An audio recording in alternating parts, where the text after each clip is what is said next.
Hey y'all, it's Dr. Shamanda. Welcome back to my channel where we talk about all things mental health, personal finance, and overall strategies to live your best life. All right guys, welcome back. If you're new here, I am a millennial, single mom of two teenagers, ages 17 and 18, and a former high school dropout turned doctor, PhD. On this channel, we talk about all things financial freedom, time freedom, and building generational wealth. All right guys, welcome back. I am excited about a new week. It is Monday and I'm about to head out to see my patient shortly, but I wanted to do a quick video about this topic that was on my mind over the weekend, and that was just the concept of financial freedom, financial independence and financial stability. Now we hear that word, or those words, or those terms rather, and sometimes they're used interchangeably, but they're not the same, right? And I really want to talk through why it's important to accomplish both, and what this looks like, okay? So let me just start by saying financial independence and financial stability are two things that I prioritize and I think are so important for all of us. Now, as a therapist, you know, I talked to so many clients over the years that really struggle with anxiety and depression related to money. And if I'm honest, if I did like a research study, I'm sure like there would be some correlation between the two. And there are studies that are out there, and I'll definitely share those with you in the near future. But money can be a major trigger, or lack thereof, right? Can be a major trigger for anxiety and depression. And it's just a part of our everyday lives. And so if you don't have money or you don't have enough, it can just affect every part of your life, right? Relationships, your career, your parenting, your health, right? Think about it. Just every part of your life can be impacted or is impacted by money or lack thereof. So I really want us to talk about financial independence and stability. All right, so the first thing I wanted to share or kind of focus on is that stability is the foundation of independence, right? Now, stability can be looked at as like consistent income, having a savings, being able to manage your expenses, and just being able to like have a system for your money. So things are just stable, they are consistent, you kind of know what to expect, right? It's not up and down all the time. And even if it was, because I know a lot of entrepreneurs who kind of have fluctuating income, you still kind of have an idea of what your average income is for that month or that week. And so that stability piece is so important. Also just knowing that, okay, I have enough to cover my bills, my basic expenses, living expenses. So you really want to build that foundation of stability before you start looking at independence. And so those are things that are very important. One of the key differences between independence and stability, again, is that stability is the thing that keeps you safe, right? And independence is what gives you the options. Now, I know a lot of us, especially in this finance space, we talk about being able to live a life that we want, right? Being free, being able to come and go as we please, being able to travel, being able to buy gifts for our family and our friends, right? Being able to have flexibility in our work, not having to be on somebody else's clock or having somebody tell us what to do, when to go to the bathroom and all that. Like, so that is a goal for a lot of people. But again, stability though is the thing that keeps you more relaxed and calm, because you know that you have money saved, you know you have a consistent level of income coming in. And I think that a lot of people, we focus so much on the independence part without first having the stability piece identified and or accomplished. Now, the other thing I want to share is that money is emotional before it's mathematical, okay? So, right, now I kind of talked about this where you have the financial anxiety and financial depression. So the anxiety is like, you know, the fear of change, scarcity mindset, being in that survival mode, and having that type of mindset around money, which again, I'm not condemning anybody with this, because I've had to work through it and sometimes still triggered by it. But knowing what your triggers are when it comes to money is very important when you're talking about financial anxiety. But anyway, at the end of the day though, we have to deal with that financial piece, that emotional piece when it comes to money, because that's going to impact things even more than the actual number of what you have, or the amount of money that you have, rather, right? So when you think about that, you cannot build financial independence without emotional awareness. You got to know what your triggers are, know what what your triggers are, what's going to cause you to feel like, I can't invest this money, or I can't save this money, or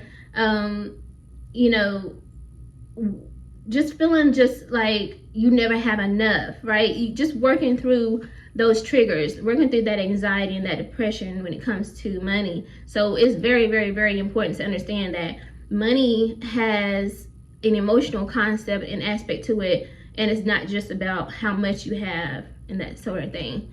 Now, the other thing is that it's small, boring steps that actually build consistency. Small, boring, and consistent steps is what builds wealth. And I think that sometimes, again, let's be for real, we look at Instagram, we look at Facebook, YouTube, we see all these social media influencers, and we automatically kind of assume that, like, oh, let me take this course and I can make $1 million in a year. That ain't how it works. Like, you know what I'm saying? Or let me take let me go get this certification to be in the tech world, and I can make 6 figures, and now all of a sudden I'm living this grand life. That's not typically how things work. Right now, obviously there's outliers, and there's people who, they just kind of hit it big, and God, listen, if you want to do that for me, I'm all here for it. You know what I'm saying? But really, realistically though, it takes these small, little, boring, consistent steps to actually build wealth, like real wealth. Now, people can get rich anytime, quickly. Somebody can go pick out a lottery ticket right now, and next thing you know, they got $10 million. But guess what? What's the research around people who win the lottery? They don't keep it, because the mindset is not there. The mindset to actually maintain that money, right, is not there. The scarcity mindset still might be there. The financial anxiety and the depression might still be there, which is going to lead to making some very poor decisions when it comes to money. And so before you know it, you've lost it all, right? And so it's even better, and I'm not saying you can't get fast money, but trust me, you know what I'm saying? But when you can really lean into the fact that more than likely it's the small, boring steps that's going to build that wealth. So that looks like what, saving money from every paycheck. So, okay, I got to pay all my bills out of this paycheck, but I'm still going to put $25 to my paycheck. Or I'm going to still make sure I'm investing some of this paycheck. You know, if you work a job, that might be, I'm going to still make sure that some of this money is going to go to my 401k or my Roth IRA this paycheck, right? And I said investing automatically, right? That's one of them. And then paying down your debt month to month, after month, just consistently paying off that debt. And one thing I love about paying off debt, and people don't even think about this, if you're trying to hit that millionaire status goal, right, or level, if at the end of the day, like, yes, you're building wealth as you are investing, you see that number go up consistently. Like, okay, my 401k is here, my Roth IRA is here, my brokerage account is here.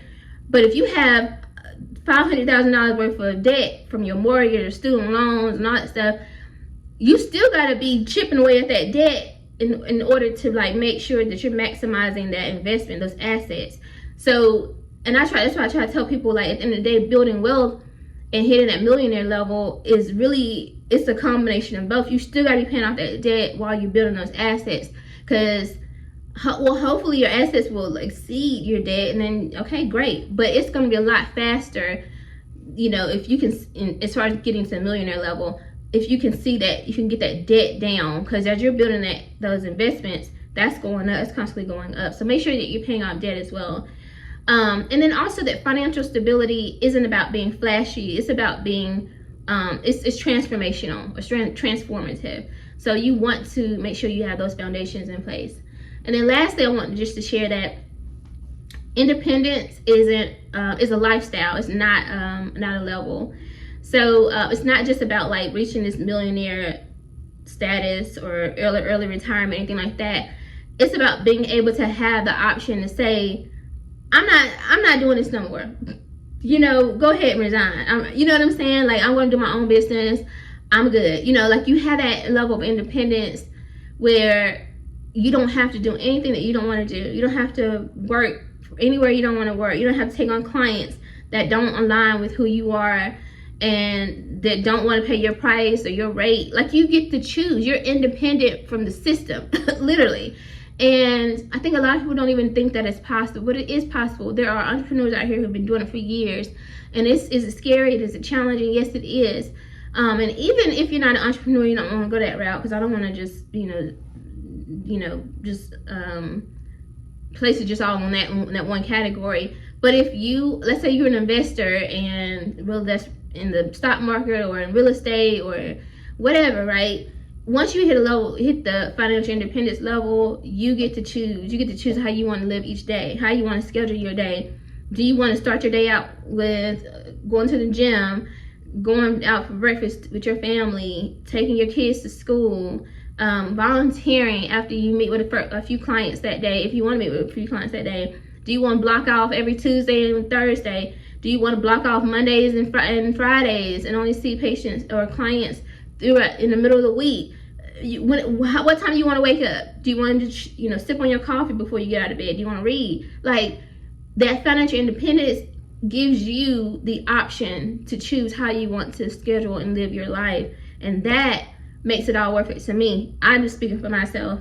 Like, at the end of the day though, right, you have to build that financial stability first, where things are consistent, you're saving, you're investing, paying off debt, and that leads you to that financial independence. So those terms are not the same. Those concepts are not the same. Stability leads to the independence, okay? I hope this was helpful. It was, like I said, something that was on my mind this weekend and something I'm really, really focused on. And it helps me get through the season that I'm in terms of building wealth. And I'm grateful for this. I'm learning a lot, and as I learn, I'm sharing and teaching. So I hope this is helpful. I hope you like this video. If you do, like, comment, subscribe, share, and I'll see you guys in the next one. All right, bye.